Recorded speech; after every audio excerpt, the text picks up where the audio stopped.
Oke, salam sejahtera kepada tuan-tuan dan puan-puan. Terima kasih juga yang sudah bersama di channel ini. Dan bagi mereka yang belum subscribe channel ini, sila subscribe dan like dan komen, share supaya Anda tidak akan ketinggalan info-info menarik yang ada di channel ini. Berita hari ini saya mau kongsikan kepada Anda daripada Sinar Harian. Anwar tidak mahu polemik permusuhan dengan Tun M berterusan. Kuala Lumpur, Perdana Menteri Datuk Seri Anwar Ibrahim tidak mahu lagi polemik permusuhan atau hubungan pasangan surut antara beliau dengan Tun Dr. Mahathir Mohamad diteruskan. Sebaliknya, semua pihak perlu menerima hakikat bahwa rakyat sudah memberi mandat kepadanya untuk menerajui kerajaan.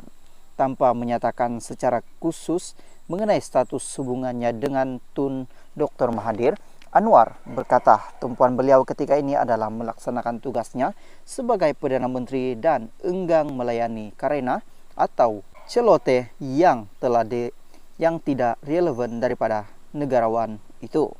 Belum ada apa-apa hubungan situasi terkini antara saya dengan beliau. Saya pun hanya tumpu pada kerja saya sebagai Perdana Menteri, dan saya tidak sangat melayani karena atau celoteh dia yang saya fikir tak begitu relevan. Rakyat sudah memilih dan kita diberi mandat untuk menjalankan kerja. Saya tumpukan ke arah itu, tapi saya juga tidak mahu ini dianggap permusuhan dengan Tun Dr. Mahathir berterusan. Tidak perlulah, katanya ketika menjadi tetamu rancangan Temu Bual Television Indonesia special interview bersama Datuk Seri Anwar Ibrahim yang disiarkan di saluran CNBC Indonesia TV pada Jumaat. Anwar berkata demikian sebagai menjawab persoalan mengenai hubungannya dengan Perdana Menteri keempat dan ketujuh itu yang sering menjadi tumpuan dan polemik berbagai pihak, khususnya selepas ahli parlimen Tambun itu mengangkat sumpah sebagai Perdana Menteri ke-10 pada 24 November lepas. Temu bual khas itu direkam ketika lawatan rasmi Anwar ke Indonesia selama 2 hari pada 8 dan 9 Januari lepas.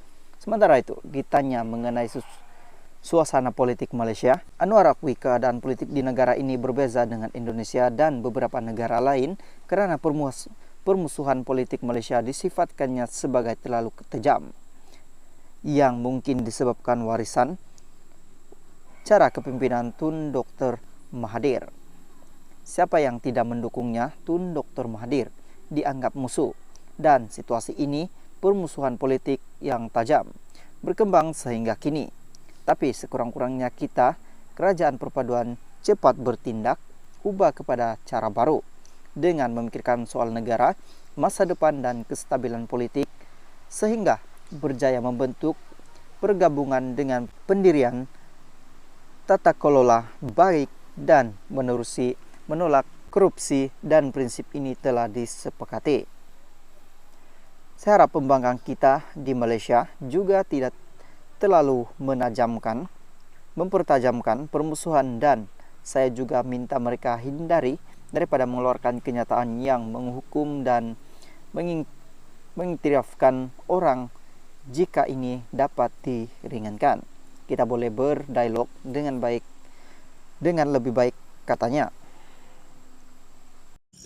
Oke, salam sejahtera kepada tuan-tuan dan puan-puan. Terima kasih juga yang sudah bersama di channel ini.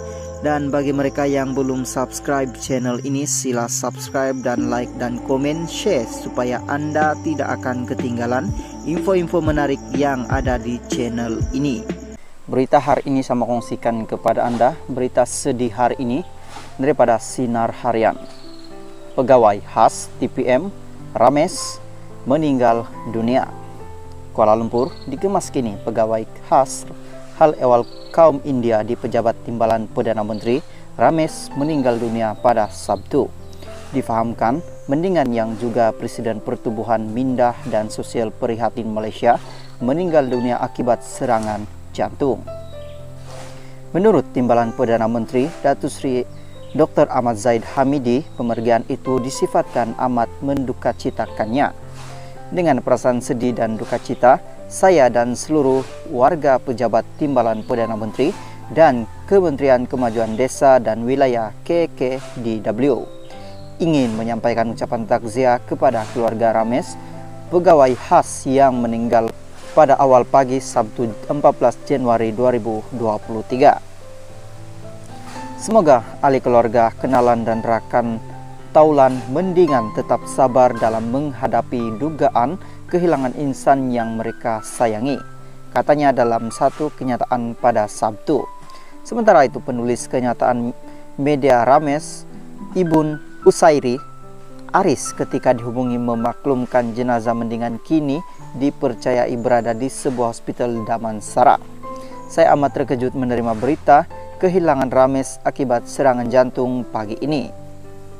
Semalam saya baru menulis kenyataan media beliau berkaitan 60% rakyat tidak tahu bantuan yang ada di kementerian dan baru semalam bercakap telepon dengan beliau, katanya. Ibuna Kuzairi berkata, pemergian Rames disifatkan sebagai satu kehilangan besar buat masyarakat India di Malaysia.